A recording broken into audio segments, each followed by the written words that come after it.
সবাইকে আমন্ত্রণ Clemon beyond the গ্যালারিতে। প্রতিদিনের মতো আজও আমরা হাজির হয়েছি ক্রীড়াঙ্গনের সমসাময়িক ঘটনা প্রবাহ নিয়ে বিশ্লেষণের জন্য। আর আজকে বিশ্লেষণের বিষয় একটাই, Bangladesh West Indies Chittagong test দ্বিতীয় দিনের খেলা চলছে এই মুহূর্তে। আপনারা জানেন যে 7 উইকেটে 336 রান বাংলাদেশের এই মুহূর্তে সংগ্রহ। তৃতীয় ব্যাটসম্যান হিসেবে এই ইনিংসে 50 করে নিয়েছেন মেহেদী হাসান মিরাজ। 4টা 50+ পার্টনারশিপও কিন্তু আমরা দেখেছি এই ইনিংসে, যেখানে 3টাতেই ছিলেন সাকিব আল হাসান। কিন্তু পার্টনারশিপ যেমন 100-র উপরে যায়নি, ঠিক তেমনি ব্যাটিংয়েও কারো রান 50+ থেকে 100+-এ যায়নি। এই সবগুলো বিষয় নিয়ে আমাদের সঙ্গে বিশ্লেষণ করার জন্য অনলাইনে যুক্ত হয়েছেন ক্রিকেট বিশ্লেষক এবং কোচ নাজমুল আবেদিন ফাহিম। স্বাগত জানাচ্ছি নাজমুল আবেদিন ফাহিম আপনাকে। কেমন আছেন এবং বাংলাদেশের খেলা কেমন দেখছেন? ধন্যবাদ রাজীব। না, ভালো আছি। ক্রিকেট নিয়ে কাজ করছে এবং অনেক ধরে অপেক্ষা ছিল বাংলাদেশ কবে টেস্ট ক্রিকেট খেলে। তো সেই এতদিনের সেই অপেক্ষার পালা শেষ হলো এবং আমরা টেস্ট ক্রিকেট খেলছি। এটা একটা ভালো ফিলিংস ডেফিনেটলি। এমনি টেস্টের পারফরমেন্স দেখে কি মনে হচ্ছে? এখন পর্যন্ত আমরা বলছিলাম 337 রান 7 উইকেটে বাংলাদেশের। সেকেন্ড দিনের সেকেন্ড সেশনের খেলা চলছে।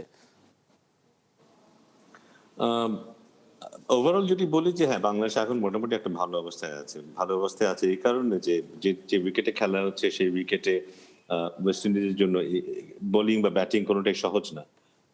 অন্যদিক থেকে আমরা এই উইকেটে খেলতে অভ্যস্ত এবং আমাদের বোলার, আমাদের যে বোলিং স্ট্রেংথ নিয়ে আমরা খেলছি, সেটা আমার মনে হয় যে টোটালটা অলরেডি আমরা পেয়েছি, সেটা একটা বড় ক্যাপিটালাইজ করার মতো একটা সুযোগ তৈরি করে দেবে আমাদের বোলারদের। তবে এটাও সত্যি যে অনেকদিন টেস্ট ক্রিকেট না খেলার কারণে একটা টেন্টেটিভনেস কিন্তু আছে সবার মধ্যেই। অ্যাপ্রোচটা কেমন হবে আনশিওর, একটা দ্বিধাদ্বন্দ্বে ভুগছে কিন্তু অনেকেই।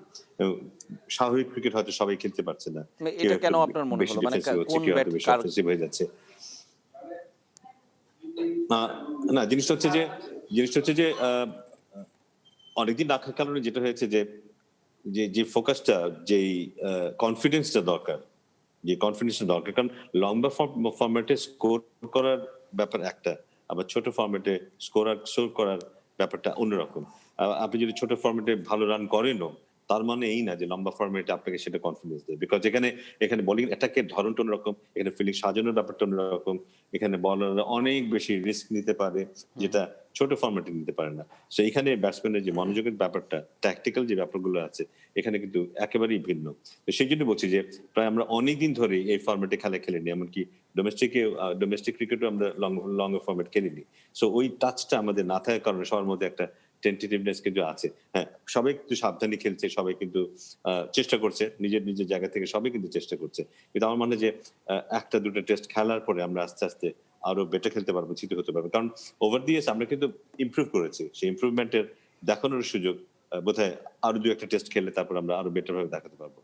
এমনিতে এইটার কারণেই কি আমরা বড় ইনিংস দেখতে পাচ্ছি না? 50+ ইনিংস আমরা তৃতীয় ব্যাটসম্যান হিসেবে মেহেদী 50 করলেন, 4টা পার্টনারশিপ 50+ হয়েছে, কিন্তু 100-র উপরে কোনো কিছুই হলো না। মানে এটাও কি একটা কারণ? এর কারণেই হ্যাঁ, ডেফিনেটলি। কারণ যেটা হচ্ছে যে আমরা যেভাবে এই উইকেটে আরো কিছু রান হয়তো আমরা করতে পারতাম। আমাদের যদি টেস্ট ক্রিকেট খেলার বা লম্বা ফরম্যাটে খেলার প্র্যাকটিসটা থাকতো, আমরা হয়তো আর একটু এগ্রেসিভলি খেলতে পারতাম। আহ, আমরা হয়তো অনেক বল খেলেছি। আমাদের রানের গতি যদি দেখি কিছুটা কিন্তু স্লোতে, কিন্তু আমরা কিন্তু অনেক বল খেলেছি। কিন্তু অনেক সময় দেখেছি প্রচুর ডট বল হয়েছে। আমরা সিঙ্গেল নেওয়ার সেভাবে চেষ্টা করি। অনেক হয়তো মনে করতাম টেস্ট ক্রিকেট মানে হচ্ছে যে বল ডট করা বা ইয়ে করা। কিন্তু তাতে যেটা হয় যে ব্যাটসম্যানের উপরে কিন্তু এক ধরনের প্রেশার কিন্তু চলে আসে। অনেকক্ষণ ডট বল হলে, রান না হলে ব্যাটসম্যানের উপরে কিন্তু একটা মেন্টাল প্রেশার চলে আসে। খুব কম ব্যাটসম্যানই আছে যারা সেটা ওভারকাম করতে পারে। তাদেরকে আমরা বলি স্পেশালিস্ট টেস্ট ক্রিকেটার বা টেস্ট ব্যাটসম্যান। বা অন্যান্য যারা আছে তাদের জন্য কিন্তু খুব কঠিন। কন্টিনিউয়াসলি ডট বল দেওয়া, কন্টিনিউয়াসলি ভালো বলিং লিস্টে খেলা, কন্টিনিউয়াসলি এমন একটা আবদ্ধ পরিবেশে খেলাটা খুব কঠিন কিন্তু। সো ওই চ্যালেঞ্জটা মোকাবেলা করতে গেলে কিন্তু এটার প্র্যাকটিসটা খুব দরকার। সেই প্র্যাকটিসটা না থাকাই বোধহয় একটা বড় কারণ যে আমরা আরো স্বাচ্ছন্দ্যে খেলতে পারিনি। আচ্ছা, এমনিতে বড় ইনিংসের ক্ষেত্রে কি মনে হয়েছে? যে আমরা সাদমান ইসলামকে দেখেছিলাম, কালকে একটা দুর্ভাগ্যের আউট হয়ে গেছেন তিনি। আজকে সকালে সাকিব আল হাসানকে দেখলাম। মেহেদী মিরাজ এখনও খেলছেন, আশা করি যে তিনি বড় ইনিংস খেলবেন। কিন্তু সাকিব সাদমানের ইনিংসটা কিংবা মুশফিকুর রহিম শুরু করেছিলেন ভালোভাবে, 50 করতে পারলেন না তিনি। আপনার কাছে কি মনে হয়েছে এই ইনিংসগুলো দেখে? মানে সাকিব মুশফিকের মতো অভিজ্ঞরাও কি এই একই ধরনের আহ, দ্বিধাদ্বন্দ্বে ভুগছে? না, না, অভিজ্ঞতা যতই থাকুক না কেন, লম্বা সময় ধরে না খেললে, কারণ এখানে উইকেটটা কিন্তু আমরা নরমালি যে ওয়ানডে ক্রিকেট খেলি সেখানে উইকেটটা কিন্তু খুব ভিন্ন ধরনের হয়। আমরা যদি গত টি-টোয়েন্টি লিগ যেটা হয়েছে সেখানে যে ধরনের উইকেটে খেলেছি, সেই উইকেট কিন্তু একেবারে ভিন্ন রকমের ছিল কিন্তু। সো ওই উইকেটের ফুটওয়ার্ক একরকম হবে। এই উইকেটে কিন্তু একেবারে ভিন্ন ধরনের ফুটওয়ার্ক হবে কিন্তু। একটা হচ্ছে উইকেটের চরিত্রের বদলের কারণে খেলার ধরন বদলাবে। আরেকটা হচ্ছে ফরম্যাটের বদলের কারণে খেলার ধরন বদলাবে। কিন্তু উইকেটের চরিত্র যখন এতটা বদলে যায়, সেটা অ্যাডজাস্ট করা কিন্তু খুব সহজ না কিন্তু। সো আগে একটা বলে যেভাবে ফুটবল করতো স্পিনে, এখন কিন্তু সেভাবে ফুটবল করলে হবে না। হয়তো আরো অনেক বেশি কভার করে খেলতে হবে। হ্যাঁ, আমরা যদি টেস্ট ক্রিকেটে হয়তো চতুর্থ দিনে বা পঞ্চম দিনে হয়তো বা তৃতীয় দিনেও স্পিনের কিছুটা আধিপত্য থাকবেই। কিন্তু আমরা কিন্তু এখানে দেখেছি প্রথম দিন থেকেই স্পিনাররা বল করছে এবং ভালো টার্ন পাচ্ছে। সো ব্যাটসম্যানের জন্য এটা খুব সহজ না। এই যে বিরাট চেঞ্জটা, মানে অ্যাপ্রোচের যে বিরাট চেঞ্জ, লিমিটেড ফরম্যাটে আমাদের যে অ্যাপ্রোচে ব্যাটিং করি, সেই অ্যাপ্রোচের মধ্যে যে বিরাট একটা পরিবর্তন আর শিফটটা, এই শিফটটা খুব সহজ না কিন্তু। এবং এই শিফটটার জন্য যেটা প্রয়োজন, মাঝখানে এই লম্বা ফরম্যাটের এই ধরনের খেলার কিছুটা অভিজ্ঞতা দরকার। সেটা আমরা নিয়ে আসিনি এই টেস্টে। এটা একটা বড় কারণ আমার মনে হয়। আপনি উইকেটের কথা বারবারই বলছেন যে উইকেটের আচরণের কারণে, এবং শুরুতেই বলছিলেন যে উইকেটের আচরণের কারণে এই রানটা অনেক বড় টোটাল কিংবা চ্যালেঞ্জিং টোটাল হয়ে যাবে। মানে আপনার কি মনে হচ্ছে যে ওয়েস্ট ইন্ডিজের এই 300 সাড়ে 300 রান সামলানো মানে কঠিন হবে কিনা? Definitely, definitely. কারণ আমাদের যারা স্পিনার আছে তারা কিন্তু খুব একটা মানসম্পন্ন স্পিন অ্যাটাক আমাদের আছে। এবং আমার ধারণা সাকিব এখন যে ধরনের স্পিন বোলিং করে, সেও একটা বিরাট থ্রেট হয়ে যাবে কিন্তু অপোজিশনের জন্য। এবং 350 রান করতে গেলে অপোজিশনকে এটলিস্ট 110-20 ওভার কিন্তু খেলতেই হবে। এবং 110-20 ওভারে অনেকগুলো ভালো বল কিন্তু ওদের মোকাবেলা করতে হবে। এবং উইকেট গ্র্যাজুয়ালি হয়তো আরেকটু ডিটেরিওরেট করতেও পারে। এখনো হয়তো অতটা ডিটেরিওরেট করেনি, কিন্তু কাল হয়তো আজকে বিকালের পরে কিংবা কালকে থেকে হয়তো উইকেট হয়তো আরেকটু ডিটেরিওরেট করবে। সো আমরা তৃতীয় বা চতুর্থ দিন বা পঞ্চম দিনে কতদিন না ভাবি, এমনকি তৃতীয় দিনেও হয়তো ওদের জন্য খেলা ডিফিকাল্ট হবে। আর পঞ্চম দিনে তো যদি খেলাটা ওদিকে যায় এবং তাদেরকে যদি চতুর্থ দিন খেলতে হয়, ওটা ডেফিনেটলি একটা ডেডলি ব্যাপার হবে ওদের জন্য। সো ওদের জন্য খুব কঠিন একটা সময় অপেক্ষা করছে। মানে এমনিতে ফলোঅনে ফেলার চিন্তা কি আপনার মনে হয় যে এটা সম্ভব এই রানে কিংবা 400 কাছাকাছি গেলে বাংলাদেশের স্কোর? Not impossible. কারণ ওরা চাপের মধ্যে থাকবে এবং ওদের অ্যাপ্রোচটা, আমার ধারণা একটা ডিফেন্সিভ অ্যাপ্রোচ নিয়ে ওরা আস্তে আস্তে খেলার চেষ্টা করবে। এবং আমাদের যে স্পিন অ্যাটাক আছে, এভরি পসিবিলিটি সেটার সম্ভাবনা নেই তা না। তবে ওরা নিশ্চয়ই চেষ্টা করবে সেটা যেন না হয়। আম সময় বলবে যে অ্যাকচুয়ালি কি হয়। তবে হ্যাঁ, আমরা যদি 400 রান করতে পারি, there is a possibility যে তারা ফলো অনও করতে পারে। 4 স্পিনার নিয়ে বাংলাদেশ একাদশ গড়েছে, গতকাল থেকে এটা নিয়ে অনেক কথা হচ্ছে। এর আগেও বাংলাদেশ খেলেছে, কিন্তু এই ওয়েস্ট ইন্ডিজের বিরুদ্ধে কেন 4 স্পিনার নিয়ে দল গড়লো, এটা নিয়ে আপনার কোনো মন্তব্য আছে কিনা? আম ৪ টা স্পিনার নিয়ে খেলেছি, কারণ উইকেটটা এমনভাবে তৈরি করা হয়েছে যেখানে পেস বোলারদের খুব বেশি হয়তো কিছু করার নেই। আমরা ওয়েস্ট ইন্ডিজের বোলারদের সেই একই অবস্থা দেখেছি। ওখানে স্পিনাররাই আধিপত্য বিস্তার করেছে। সো উইকেটের বিবেচনায় দল ঠিক আছে। কিন্তু সমস্যাটা হচ্ছে যে আমরা এমন উইকেট কেন করব যে উইকেটে আমাদের অন্তত ২ জন পেস বোলার খেলতে পারবে না। আম আবারও রেফারেন্স দিই আমি গত টি-টোয়েন্টি টুর্নামেন্টে। সেখানে কিন্তু আমরা দেখেছি আমাদের কিছু পেস বোলার দারুণ বল করেছে। দারুণ বল করেছে। এবং সেই তার উপর ভিত্তি করে কিন্তু আমি অনুমান করেছিলাম বা আশা করেছিলাম যে এবার অন্তত আমরা একটু আস্থা রাখতে পারবো আমাদের পেস বোলারের উপরে। এবং এমন উইকেট হবে যেখানে অন্তত ২ টা পেস বোলার আমরা খেলাতে পারবো। কারণ এরপরে হয়তো আমরা আবার নিউজিল্যান্ড সিরিজে কিন্তু যাবো। সেখানে কিন্তু আমরা আবার একটা পেস বোলার নিয়ে খেলাতে পারবো না। সো ওখানে যখন আমরা ৩ টা পেস বোলার নিয়ে খেলাবো, যারা ওখানে খেলবে তারা কি অভিজ্ঞতা নিয়ে যাবে? তাদের প্রিপারেশনটা কোথায় হলো? টেস্ট ক্রিকেট না খেললে টেস্ট ক্রিকেট খেলা যায় না। আমি নেটে বোলিং করে কিন্তু এই পর্যায়ের বোলার হতে পারবো না বা বোলিং করতে পারবো না। সো আমরা ওই জায়গাটাতে আমার কনসার্ন যে উইকেট হিসেবে আমাদের দল ঠিক আছে, কিন্তু ওভারঅল পার্সপেক্টিভ যদি আমরা দেখি, তাহলে আমরা বুঝতে হবে যে আমরা ওই সাইডটাকে ক্রমশ আমরা আরো দুর্বল করে দিচ্ছি।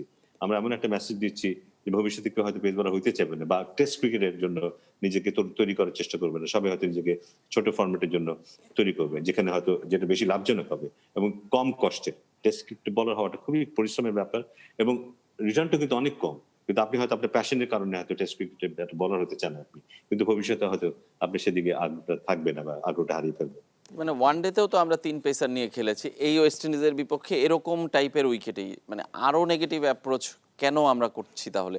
মানে শুধুই কি জয়টাই আমাদের কাছে মুখ্য, কিংবা আমরা কি 2টা পেসার নিলে জিততে পারতাম না এই ওয়েস্ট ইন্ডিজের সাথে? একটা সময় ছিল আমাদের শক্তি যথেষ্ট ছিল না। তখন আমরা মনে করতাম যে ঠিক আছে, এখন আমরা ঠিক আছে। কিন্তু আমি আমি যদি ৫-৭ বছর আগে এটা করে থাকি, সেটার একটা যুক্তি হয়তো থাকতে পারে যে আমাদের পেসে ওই শক্তি নাই, এই নাই। কিন্তু ৫-৭ বছরে তো আমরা অনেক ভালো, ভালো কোচ এনেছি। এতদিন ধরে যে আমরা ইনভেস্ট করেছি, পেস বোলিং এর পেছনে আমরা যে ইনভেস্টমেন্টটা করেছি তা যে শূন্য, সেটা কিন্তু এতদিন ২০ বছর পরে এসে দেখা গেল যে শূন্য। আমরা একটা টেস্ট বোলার তৈরি করতে পারিনি এতদিনে। এবং একটা টেস্ট বোলারের উপর আমরা আস্থা রাখতে পারছি না। সো আমার মনে হয় ইনভেস্টমেন্টটা একদিক থেকে ওয়েস্টেজ হয়েছে। সো এটা দুঃখের। গত ৫-৭ বছরে আমরা একটু আস্থা বাড়াতে পারলাম না আমাদের পেস বোলারের দিকে। আমরা সে ধরনের পরিবেশ তৈরি করে দিতে পারলাম তাদের, সেই উইকেট তৈরি করে দিতে পারলাম না। এবং আজকে আমরা ভয় পাচ্ছি সেই ধরনের উইকেট বানাতে, যেখানে আমাদের জন্য রিস্ক হয়ে যায়। সো আমরা ওই সেই একই জায়গায় পড়ে আছি। সো আমরা যদি ওভারঅল পার্সপেক্টিভ দেখি, ওভারঅল ক্রিকেটের ডেভেলপমেন্টের কথা চিন্তা করি, আমার মনে হয় এটা বোধহয় আমি আমি যেটা বলতে চাই যে অ্যাকচুয়ালি কাউকে না কাউকে রিস্কটা নিতে হবে। কাউকে না কাউকে রিস্কটা নিতে হবে যে হ্যাঁ, আমরা ওইটাও ডেভেলপ করতে চাই এবং ওটার মধ্যে একটা চ্যালেঞ্জ আছে। আমরা যদি একটু এগিয়ে নিতে পারি আমাদের পেস বোলারদের, তাদের যদি সুযোগ দিতে পারি, তাদের কিছু মোটিভেট করতে পারি, হয়তো তারা একটু, একটু করে এগোবে। কিন্তু সেই এগোনোর রাস্তাটাই আমরা অ্যাকচুয়ালি বন্ধ করে দিচ্ছি এই ধরনের সিদ্ধান্ত নিয়ে। আমরা একটু আবার ম্যাচের দিকে আসতে চাই। আপনি দেখছিলেন যে মেহেদী হাসান মিরাজ কিন্তু 50 করেছেন এবং কিছুটা অ্যাটাকিং ক্রিকেটই খেলছেন তিনি। রান বড় করার তাড়া আছে, নাকি আপনার মনে হয় যে আসলে ওয়েস্ট ইন্ডিজের বোলারদের অ্যাটাক করলে আসলে সেটাই আসলে ডিফেন্সের ওয়ে? মিরাজ এইভাবেই খেলে। মিরাজকে যদি আমি বলি তুমি ৫০ বল খেলে ১৫ রান করবে, ওই টাইপের ক্রিকেট যদি মিরাজ খেলতে যায় ওর জন্য difficult. So offence is the best defence, এই ন্যাচারাল ক্রিকেটে ও খেলে থাকে। এই কারণে হয়তো অনেক সময় রান করতে পারে না বা একটু ইনকনসিস্টেন্ট। তবে আজকের পার্সপেক্টিভে যদি বলি, ওর রানটা খুবই গুরুত্বপূর্ণ। ওইটা না হলে এই যে পার্টনারশিপটা সাকিবের সাথে হলো, এখন যে রানগুলো হচ্ছে এবং এখন যত আমরা রান করবো সেটি শুধু ম্যাটার করবে। এখন সময়টা ফ্যাক্টর না। ওকে যদি আমরা আশা করি যে আরো ২টা সেশন খেলবে, ৫০ রান করবে, ওটা যদি প্রয়োজন নেই এখন। যেটা রান আমাদের পুঁজি দরকার ছিল আমরা পুঁজি পেয়েছি। এবং এখন এটাকে যতটুকু এক্সটেন্ড করা যায়, সেটা ২০ রান হোক, ৩০ রান হোক, ৪০ রান হোক, সেটি আমাদের কাজে আসবে। সেটি আমাদের জন্য বিরাট অ্যাডভান্টেজ হবে এবং ওয়েস্ট ইন্ডিজের জন্য একটা বিরাট বোঝার হয়ে দাঁড়াবে।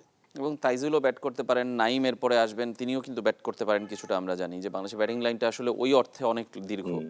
হ্যাঁ, চাইলে হ্যাঁ, ডেফিনিটলি আমাদের সুযোগ এবং এই উইকেটে সেই থ্রেটটা নেই অ্যাকচুয়ালি। একজন ব্যাটসম্যান যদি চায় সার্ভাইভ করতে, সময় কাটাতে, সেটা পারবে। কারণ বল কিন্তু অনেক স্লো এবং টার্নটা এত স্লো যে স্পিনারের সেই এফেক্টিভনেসটা সেইভাবে নেই। সো চাইলে আমাদের লোয়ার অর্ডার ব্যাটসম্যান যারা আছে, যারা কিছুটা ব্যাটিং করতে পারে, তারাও কিন্তু সার্ভাইভ করতে পারে। এখানে চাইলে ক্যামেরন রোচ এসে কিন্তু দারুণ বিধ্বংসী বোলিং করে লাস্টের ওই টেইলার দিয়ে যে গুটিয়ে দেবে, সেই সুযোগটা এখানে নেই। সো আমাদের ব্যাটসম্যানদের সুযোগ আছে, টেইলার যারা আছে তাদেরও সুযোগ আছে কিছু রান করার। আমরা রানের কথা বলছিলাম যে বোলিংয়ে আসলে বাংলাদেশ তো প্রথম নতুন বলেই একদম স্পিনারদেরকে দিতেই হবে, কারণ যেহেতু একটা পেসার মোস্তাফিজকে নেওয়া হয়েছে। মোস্তাফিজকে বেছে নেওয়ার ক্ষেত্রে কারণটা কি, এটা একটু প্রথমে জেনে নিতে চাই। যে আবু জায়েদ রাহি কিংবা এবাদত, তারা টেস্ট স্পেশালিস্ট হিসেবে গত ১-২ বছরে বাংলাদেশে অন্তত নিয়মিত ছিলেন। সেখান থেকে মোস্তাফিজকে নেওয়াটার কারণ কি, এটা আপনার কাছে অবাক লেগেছে কিনা? আর নতুন বলে আসলে স্পিনাররা কেমন করতে পারে সেটাও একটু। আহ, আমার মনে হয় আমরা গত টি-20 লিগের বোলিং এর উপর ভিত্তি করেই বোধহয় মুস্তাফিজকে চিন্তা করা হয়েছে। ডেফিনেটলি খুব ভালো বল করেছে, ঠিক। কিন্তু টি-20 লিগের বোলিং এবং লম্বা ফরম্যাটে বোলিং কিন্তু এক নয়। নতুন বলে বোলিং, পুরোনো বলে এক নয়। First spell, second spell, third spell, সারাদিনে হয়তো ১৫ ওভার ১৭ ওভার বোলিং করা এক জিনিস না। আমি জানি না সেখানে সে কেমন করবে। রাহি কিন্তু প্রমাণ করেছে যে ও ওই জায়গাটাতে সক্ষম। ও সেই প্রমাণটা কিন্তু দিয়েছে। আম আ এটা এটা খুব দুঃখজনক। খুব ভালো হতো যদি রাহিও এই টেস্ট খেলার সুযোগ পেত মুস্তাফিজের পাশাপাশি। তাহলে খুব ভালো হতো। আ আমাদের এখন অপেক্ষায় থাকতে হবে, মুস্তাফিজ যদি ভালো খেলে সেটা তো আমরা ডেফিনিটলি প্রশংসা অবশ্যই করব। দলের জন্য ভালো, দেশের জন্যই ভালো, কিন্তু তারপরে দেশের জন্য পুরো ভালো। কাঠামোটা আসলে আপনি বলছিলেন যে প্রশ্নটা কিন্তু থেকেই যাচ্ছে আসলে। Definitely, definitely. আমরা নাজমুল আবেদিন ফাহিম আপনার কাছে আবারও ফিরবো। আমরা একটু চলে যেতে চাই চট্টগ্রামে। আমাদের সহকর্মী আশিক রুদ্র আছেন সেখানে এবং এই টেস্ট কভার করছেন তিনি। রুদ্রর কাছে জানতে চাইবো যে আসলে রুদ্র, মেহেদী হাসান মিরাজ ভালো ইনিংস খেলছেন, কিন্তু ২বার তিনি সুযোগ পেয়ে কিন্তু বেঁচে গেলেন। একবার সকালে ক্যাচ দিয়েছিলেন, এখন একটু আগেও বাউন্ডারি লাইনে একটা ক্যাচ তার ধরেও কিন্তু ফেলে দিতে হয়েছে ওয়েস্ট ইন্ডিজ ফিল্ডারদের। কি মনে হচ্ছে যে আসলে ব্যাটিং করা কত সহজ, নাকি আমরা আসলে ওদের চেয়ে বেটার ব্যাটিং করতে পারছি, যেটা ওয়েস্ট ইন্ডিজকে চ্যালেঞ্জ ফেস করতে হবে বাংলাদেশ স্পিনারদের কাছে?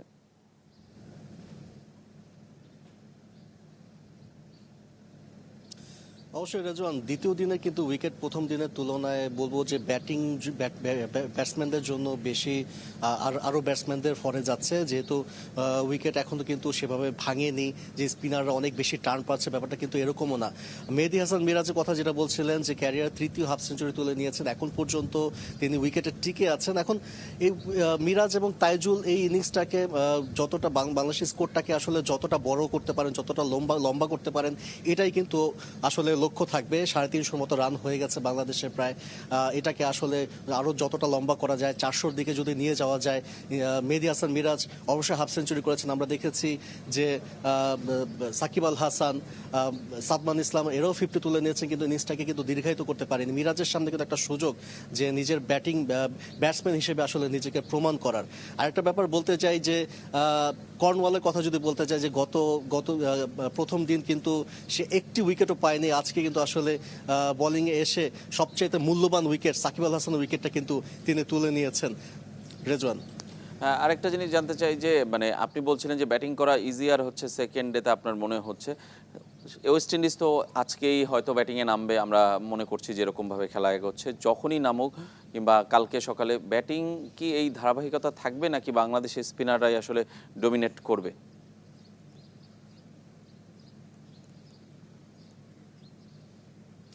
আমরা কিউটের কাছ থেকে যতটা আসলে জানতে পেরেছিলাম যে এই উইকেটে কিন্তু তৃতীয় দিনের শুরু থেকে কিন্তু উইকেট ভাঙতে শুরু করে।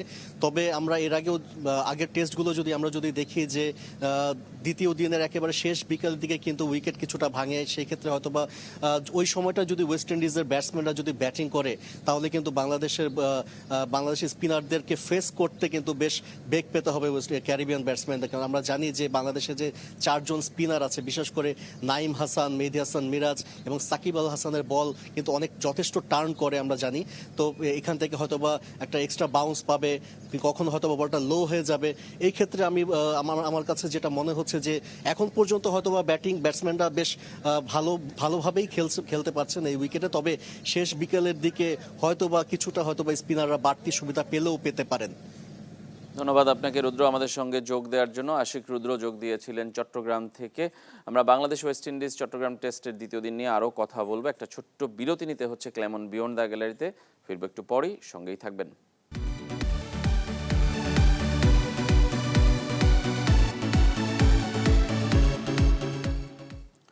বিরতির পর আবারও ফিরে এলাম ক্লেমন বিয়ন্ড দ্য গ্যালারিতে। আমরা কথা বলছি বাংলাদেশ ওয়েস্ট ইন্ডিজ চট্টগ্রাম টেস্টের দ্বিতীয় দিনের খেলা নিয়ে। আপনারা জানেন যে বাংলাদেশ ব্যাট করছে দ্বিতীয় দিন, দ্বিতীয় সেশনে 350-র খুব কাছাকাছি বাংলাদেশ 7 উইকেট হারিয়েছে।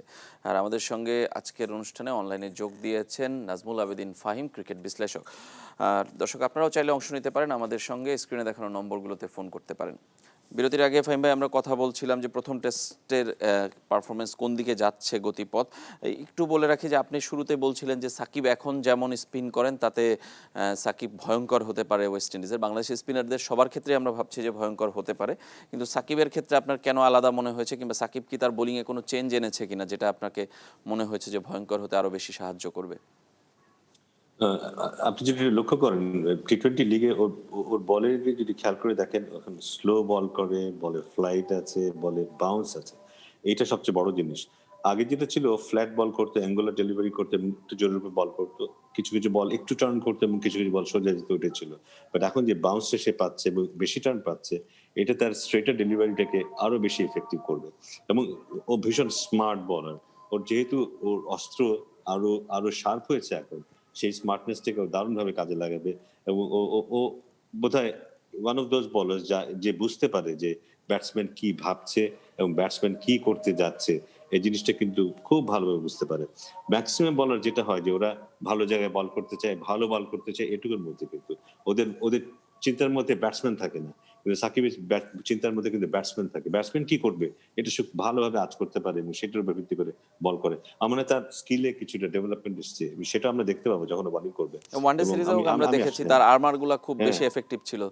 এফেক্টিভ ছিল বিকজ ওর ফ্লাইট হয়েছে, বাউন্স হয়েছে, টার্ন হয়েছে। তখন ব্যাটসম্যানকে দুটো জিনিস নিয়ে সমানভাবে ভাবতে হয় যে এইটা কোনটা হবে। এই জন্য বোধহয় আরো বেশি ডেডলি হবে। 4 স্পিনারের মধ্যে তাইজুল, মেহেদী হাসান মিরাজ এবং নাইম হাসান, 2 জন অফ স্পিনার, 2 জন লেফট আর্ম স্পিনার। আপনি কি সাকিবকে এগিয়ে রাখবেন মানে নেক্সট সেশন ইনিংসে? Absolutely, absolutely. কারণ কারণ উইকেটে যে ধরনের উইকেট দেখছি একটু টার্ন আছে, এখানে বেশ ভালোই টার্ন আছে। যদিও স্লো, কিন্তু ওর ওর ভ্যারিয়েশন দিয়ে এবং ওর স্মার্টনেস দিয়ে আমার মনে হয় অন্যদের তুলনায় কিছুটা হলেও এগিয়ে থাকবে। এই সিরিজের মানে বাংলাদেশ জিততে চায় একদমই সেটা লক্ষ্য। সেই কারণে আমরা দেখেছি যে অ্যাপ্রোচ নিয়ে আমরা কথা বলছিলাম যে কিছুটা নেগেটিভ অ্যাপ্রোচ হলেও বাংলাদেশ স্পিন নির্ভর দল গড়েছে এবং স্পিন নির্ভর পিচও করেছে। ঢাকায়ও কি একই হবে? ঢাকায় তো আমরা আরও জানি যে স্পিনাররা সহযোগিতা বেশি পায়, লো আরও বেশি হয় বল এবং উইকেট আনপ্রেডিক্টেবল আরও বেশি থাকে। ঢাকায় কেমন হতে পারে? আহ, আমার মনে হয় এই মুহূর্তে টিম ম্যানেজমেন্টের জন্য বোধহয় অত কিছু চিন্তা করার সুযোগ নেই। এই এই মুহূর্তে যেখানে আছে এই ম্যাচ নিয়ে চিন্তা করে বোধহয় তাদের জন্য যুক্তিযুক্ত। বাট আমরা যারা বাইরে আছি আমরা হয়তো আলাপ করতে পারি, যদি যদি এই টেস্টে আমরা ভালো করি, কাঙ্ক্ষিত ফল পাই প্রথমত, এবং সেটা যদি সহজে পেয়ে যাই, তাহলে বোধহয় আমরা একটু চিন্তা করতে পারি ঢাকাতে আমরা আমাদের পেস বোলারদের কিছু ব্যবহার করতে পারি কিনা, সেখানে আরেকটু ব্যাটিং ফ্রেন্ডলি উইকেট আমরা করতে পারি কিনা, এবং তার সেটা দিয়েও আমরা ওয়েস্ট ইন্ডিজের বিরুদ্ধে জিততে পারি কিনা, সেটা বোধহয় আমরা আমরা চেষ্টা করে দেখতে পারি। আমি জানি না রিস্কটা নেওয়ার মতো সাহস আমাদের আছে কিনা, ততটুকু আস্থা আমাদের বোলারদের উপর আমাদের কর্তৃপক্ষের আছে কিনা আমি জানি না। যদি সেটা হয় সেটা আমাদেরকে দারুণ আনন্দ দেবে ডেফিনেটলি। এই ধরনের অ্যাপ্রোচের চিন্তা কিন্তু আমরা বাংলাদেশে দেখেছি চন্ডিকা হাথুরুসিংহের সিংয়ের সময় থেকে, যিনি হেড কোচ হয়ে আসার পরেই হোম অ্যাডভান্টেজটাকে এইভাবে কাজে লাগানোর চেষ্টা করেছেন। পরে আরও দুইজন কোচ বদল হয়েছেন, কিন্তু ধারাটা কিন্তু থেকেই যাচ্ছে। তাহলে চিন্তাটা কি আসলে বিদেশি কোচদের শুধু সাফল্য নির্ভর, নাকি বাংলাদেশ ক্রিকেট বোর্ডই আসলে চাচ্ছে যে এরকম ধারাতেই আমরা চলি? আপনার কি মনে এটা হয়? একটা খুব ভালো, আপনি খুব ভালো পয়েন্ট রেজ করেছেন। এটা যেটা হয় যে বাইরে থেকে যখন একজন কোচ আছে, এরকম কোচ খুব কমই হয়, হয়তো গ্যারি কাস্টারের মধ্যে একজন কোচ হতে পারে সেরকম। যে বাইরে থেকে যারা কোচ আছেন তাদের কাছে ম্যাটার করে, হ্যাঁ আমি যত ম্যাচ জিতবো আমার ক্রেডিবিলিটি তত বাড়বে, আমার কাজই হচ্ছে ম্যাচ জেতানো। কিন্তু সেখানে কিন্তু ওভারঅল ডেভেলপমেন্টের ব্যাপারটা নট নেসেসারিলি প্রায়োরিটি। সো আমাদের জন্য কিন্তু ওভারঅল ডেভেলপমেন্টের প্রায়োরিটি হওয়া উচিত। আমরা কিন্তু অস্ট্রেলিয়া না বা ইংল্যান্ড না। আমরা এখন যে জায়গায় আছি সেখান থেকে যদি আমরা মোটামুটি মধ্যম সারির একটা টেস্ট প্লেইং কান্ট্রি হতে চাই, আমাদেরকে কিছু চ্যালেঞ্জ ফেস করতে হবে এবং সেই অনুযায়ী আমাদের এগিয়ে যেতে হবে। আমরা শুধু হোমে রিলেটিভলি একটু দুর্বল দলের বিরুদ্ধে জিতবো এবং সেই অনুযায়ী আমরা খেলবো, যে এভাবে যদি আমরা চিন্তা ভাবনা করি আমরা কোনোদিন এগোবো না। কিন্তু আমাদের জন্য একটু মনে রাখতে হবে, কিন্তু আফগানিস্তানের মতো টিম কয়েকদিন হয়তো, আর আয়ারল্যান্ড একটা বড় চ্যালেঞ্জ হবে। আমরা কিন্তু আয়ারল্যান্ডে গিয়ে আয়ারল্যান্ডের সাথে হারতে পারবো না। We can't afford that. সেই জন্য আমাদেরকে তৈরি হতে হবে, কিন্তু ওখানে কিন্তু আমাদেরকে পেস বোলার দিয়ে অ্যাটাক করতে হবে কিন্তু, এবং আয়ারল্যান্ড গ্র্যাজুয়ালি হয়তো ইমপ্রুভ করবে। ওরা হয়তো আমাদের এখানে এসে হেরে যাবে, কিন্তু ওদের দেশে গিয়ে যদি আমরা হারি, আমরা উই কান্ট অ্যাফোর্ড দ্যাট। আমরা 20 বছর ধরে টেস্ট ক্রিকেট খেলছি, আয়ারল্যান্ড জাস্ট শুরু করলো বা করবে, what ever it is. So আমাদের এসব কিছু ভাবতে হবে, কিন্তু আমাদেরকে এই জায়গা থেকে উপরে উঠে আসতেই হবে, এবং তার জন্য কিছু কিছু সাহসী পদক্ষেপ আমাদের নিতেই হবে। সাহসী পদক্ষেপ নেওয়ার কথা বলেন, কি সেই পদক্ষেপটা কিংবা ওভারঅল প্ল্যানিং, বাংলাদেশের ক্রিকেট 2021 সাল চলে, এখন 2030-এ কোথায় যাবে কিংবা 2040-এ কোথায় যাবে, এরকম কোনো প্ল্যানিং কি বাংলাদেশে হয় কিংবা হওয়া উচিত কিনা, আপনার মনে হয় কিনা? একদম গ্রাসরুট থেকে একদম টপ লেভেল না, পর্যন্ত। আমার মনে হয় না, আমার মনে হয় না যে সবার ইচ্ছে যে নেই তা না, ইচ্ছে ডেফিনেটলি আছে। তবে এই যে একটা মেজারমেন্ট করা, হ্যাঁ আমি আমি আমি চাইবো যে 5 বছর পরে আমি চাইলে 5 জন বা 6 জন পেস বোলার আমার থাকবে। সেটা যদি আমি করতে চাই তাহলে তার প্রিরিকুইজিটস গুলো কি? সেজন্য আমাকে কি কি শর্ত পূরণ করতে হবে? সেই শর্তগুলির দিকে আমাদের ফোকাস করা উচিত। আমরা যদি শর্ত পূরণের দিকে মনোযোগ দেই, কাঙ্ক্ষিত ফলটা কিন্তু অটোমেটিক্যালি আসবে। আমরা শুধু ফলের দিকে যদি মনোযোগ দেই, আমাদের এই ফ্যাক্টর গুলি কখনোই পরিপূর্ণ হবে না। সো আমাদের মনে হয় যে পূর্ব শর্ত যেগুলো আছে সেদিকে আমাদের মনোযোগ দেওয়া উচিত। ওই যে আমরা উইকেটের কথা বলি, পেস বোলারদের জন্য বিশেষ প্রশিক্ষণের কথা বলি, ভালো কোচের কথা বলি, ভালো কম্পিটিটিভ ক্রিকেটের কথা বলি, এগুলো হচ্ছে পূর্ব শর্ত। এগুলো যদি আমরা পূরণ করতে পারি, অটোমেটিক্যালি ভালো বলার আসবে। আমি আবারও গত টি-20 লিগের দিকে যাই। এই টি-20 লিগটা ছিল বোধহয় আমার গত 30 বছরে দেখা সবচেয়ে ভালো কম্পিটিশন, ডোমেস্টিক কম্পিটিশন হয়েছে আমার কাছে মনে হয়েছে। এই ধরনের ডোমেস্টিক কম্পিটিশন যদি আমরা করতে পারি, যেখানে হাড্ডাহাড্ডি লড়াই হবে, কন্ডিশন গুলো চ্যালেঞ্জিং থাকবে, অটোমেটিক প্লেয়ার বের হয়ে আসবে এবং তারা চ্যালেঞ্জ নিতে শিখবে। বাংলাদেশের অধিকাংশ প্লেয়ারই আসলে ন্যাচারাল ট্যালেন্ট হিসেবে এইভাবে মানে বের হয়ে আসে, যেটা মোস্তাফিজকে আমরা দেখেছি। সাকিব হয়তো বিকেএসপিতে পড়েছে, সেইখান থেকে এসেছে, কিন্তু তারপরেও তার নিজের ট্যালেন্টের কারণে। কিন্তু এরকম ক্রিয়েট করে আসলে বের হওয়া সেটা খুব কমই হয় বাংলাদেশে। হ্যাঁ, সেটাই মানে যেটা হয় কি, ট্যালেন্ট দিয়ে আপনি একটা পর্যায় পর্যন্ত যেতে পারবেন। তারপরে যেতে গেলে আপনার অনেক সহযোগিতা লাগবে। সেখানে ক্রিকেট বোর্ডের একটা বড় রোল আসবে। একজন ট্যালেন্টেড ক্রিকেটার আমাদের দেশে একটা ট্যালেন্টেড ক্রিকেটার চাইলে একটা খুব বাউন্সি উইকেটে বোলিং করার সুযোগ পাবে না। নিজে সেটা অ্যারেঞ্জ করতে পারবে না সে। সো আমাকে সেই সব পূর্ব শর্তগুলি পূরণ করতে হবে সো দ্যাট সেই ট্যালেন্টেড ছেলেটা গ্র্যাজুয়ালি চ্যালেঞ্জ ফেস করতে করতে করতে করতে একটা জায়গায় এসে পৌঁছায় যেখানে সে চাইলে সে সচিন তেন্ডুলকারের বিরুদ্ধে চ্যালেঞ্জ থ্রো করতে পারবে। সো ওই জায়গাটায় আমাদের চিন্তা করতে হবে এবং যে গ্র্যাজুয়ালি আমাদের ওই জায়গাটায় যেতেই হবে আমরা যদি আরেকটা লেভেলে যেতে চাই। আমরা আবার একটু চট্টগ্রাম টেস্টের দিকে আসতে চাই যে ১৩২তম ওভারের খেলা চলছে, ৩৫৫ বাংলাদেশের স্কোর এই মুহূর্তে ৭ উইকেটে। কি মনে হচ্ছে যে ৩৫০-এর ল্যান্ডমার্কটাও বাংলাদেশ অতিক্রম করে গেছে, ৪০০ রান সম্ভব কিনা, কিংবা বাংলাদেশ কতক্ষণ ব্যাট করতে পারে এই ইনিংসে? ৩৫০ আমি ভেবেছিলাম ৩৫০ রান করতে পারলে বাংলাদেশ এমন একটা জায়গায় যাবে যেখান থেকে আক্রমণাত্মক বোলিংটা তারা করতে পারবে এবং ওয়েস্ট ইন্ডিজ যথেষ্ট চাপে থাকবে। এখন যেটা আরেকটা জিনিস অর্জন করার সুযোগ আছে। আমরা যদি টি পর্যন্ত ব্যাটিং করতে পারি, যেটা হবে যে ওয়েস্ট ইন্ডিজ হয়তো শারীরিকভাবে খুব ক্লান্ত হয়ে পড়বে। খুব ক্লান্ত হয়ে পড়বে এবং পরবর্তীতে ওই সেশনটাতে যদি আমরা চাপের মধ্যে রাখতে পারি, বেশ কিছু উইকেট হয়তো আমরা তুলে নিতে পারবো। এখন শুধু রানের ব্যাপারই না, ওই ব্যাপারটা খুব ইম্পর্টেন্ট হয়ে দাঁড়াবে যে ওদেরকে ক্লান্ত করা এবং তার মধ্যে দিয়ে ওদেরকে আবার ব্যাটিং এ নামানো। সেটা আমাদের একটা লক্ষ্য হতে পারে এবং সেখানে যদি আমরা একটু আক্রমণাত্মক বোলিং করতে পারি, ভালো বোলিং করতে পারি, আমাদের সুযোগ আছে হয়তো সেকেন্ডের মধ্যেই ম্যাচটাকে নিজের হাতের মধ্যে নিয়ে আসা। এমনিতে বাংলাদেশের ব্যাটিংয়ে আপনি বলছিলেন যে অনেকদিন পর টেস্ট খেলতে নেমেছে, কিছু দ্বিধাদ্বন্দ্ব কাজ করছিল। বোলিংয়ে কিংবা ফিল্ডিংয়ে সেইটা কি কাজ করবে? স্পেশালি স্লিপ ফিল্ডিং আমরা সবসময় একটু দুর্বল, আমরা জানি, এবং টেস্টে স্লিপ ফিল্ডিংটা খুব গুরুত্বপূর্ণ, কিংবা একদম কাছের যে পজিশনগুলোতে, ক্যাচিং পজিশনগুলোতে। হ্যাঁ, এটা সেই কারণে যে সেটা আবারও বলি, আমাদের ডোমেস্টিক ক্রিকেটে আমরা ওই চ্যালেঞ্জিং এনভায়রনমেন্টটা তৈরি করি না যেখানে স্লিপ ফিল্ডার থাকবে, সেই ধরনের বোলিং হবে, সেই ধরনের উইকেট হবে, বল ফ্লাই করে যাচ্ছে স্লিপে, বা একজন সিলি পজিশনে একজন ফিল্ডার দাঁড়িয়ে আছে, চ্যালেঞ্জ নিয়ে বসে আছে বল ধরার জন্য, এই ম্যাচ আমার জিততেই হবে। ওই ধরনের পরিবেশ কিন্তু আমাদের নেই। আপনি যদি চিন্তা করেন অস্ট্রেলিয়াতে এই স্টেটের সাথে ওই স্টেটে খেলা হচ্ছে, ওদের মনে হবে যেন সেই আন্তর্জাতিক ক্রিকেট খেলছে, ওরা ছাড় দিবে না এক বিন্দুও। আমরা সেই জায়গায় আসতে পারিনি যে কোনো কারণেই হোক। ওই জায়গায় যখন আসবো, প্লেয়ারদের মধ্যে সেই জিনিসটা অটোমেটিক্যালি আসবে এবং day in and day out তারা ওই মানসিকতা নিয়ে খেলবে। তখন যেটা হবে যে তাদের মাথার মধ্যে থাকবে যে এটা ছাড়া ক্রিকেট খেলার আর কোনো রাস্তা নেই। আমি যখনই খেলবো আমি ওইভাবেই ক্রিকেট খেলবো। এই প্র্যাকটিসটা যেদিন আমাদের হবে, সেদিন আমরা ঘরে এবং ঘরের বাইরে সব জায়গায় একই ধরনের ইন্টেন্সিটি বজায় রাখতে পারবো।